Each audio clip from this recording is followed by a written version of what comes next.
తామర పద్మము, తామర పువ్వు, ఇది ఒక మురికిగా ఉన్నటువంటి చెరువులోనో ఇట్లాంటి వాటిలో పెరుగుతూ ఉంటుంది.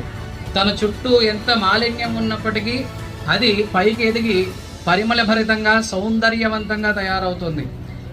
అలా తయారైనటువంటి దాని పద్మం యొక్క జీవితము కేవలం ఒక్కరోజు మాత్రమే ఉంటుంది. అలా వికసించినటువంటి పద్మము తర్వాతి రోజు భగవంతుని వద్దకు పాదాల వద్దకు చేయూరాని విభూషయంతి పురుషం హారాణ చంద్రోజ్వల న స్నానం న విలేపనం న కుసుమం నాలంకృతామూర్ధ్వజ వాణ్యేకా సమలంకరోతి పురుషం యో సంస్కృతాధార్యతే క్షీయంతే ఖలు భూషణాని సతతం వాగ్భూషణం భూషణం అని చెప్తారు.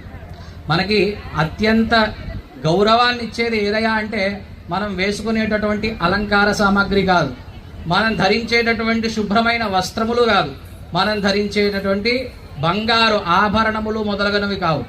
మనకి విలువని ఇచ్చేది ఏదయ్యా అంటే సమాజంలో వాగ్భూషణం భూషణం, మనం మాట్లాడేటటువంటి మాటే మనకి అసలైనటువంటి ఆభరణము అని సుభాషితకారుడు తెలియజేస్తున్నాడు.